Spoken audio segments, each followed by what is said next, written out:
Sa amin, talagang every Sunday nag-ano ako na church. Sabi ko, papunta ko rito sa Lord, sabi ko, paano ba ito? Kung gano'n, makapunta ako sa UAE, sabi ko, yung church namin na sinasambahan, iiwan ko.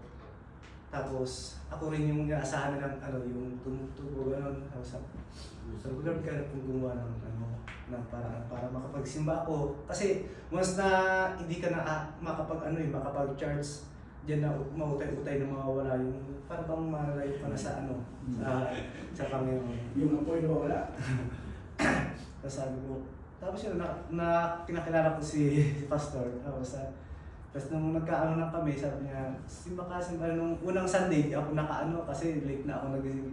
Tapos ito, sabi ko, Pastor, paano kung wala pa akong sahod, bago pala ako.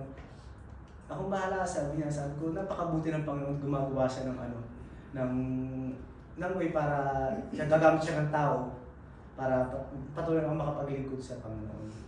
So, ayun po, napakabuti ng Panginoon dahil nandiyan sa palagi sa atin. Amen. Diretso na. Kala mo ha?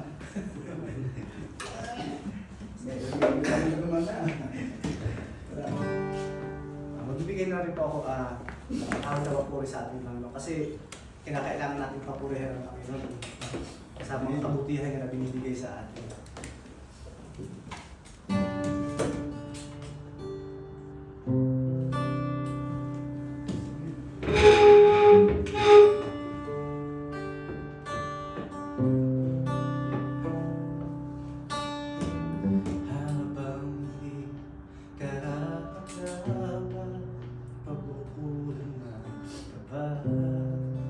Amen.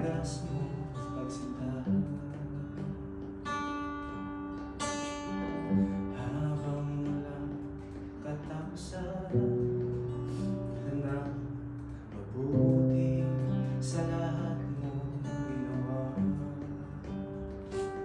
Niyakap mo ako sa aking kalubihan.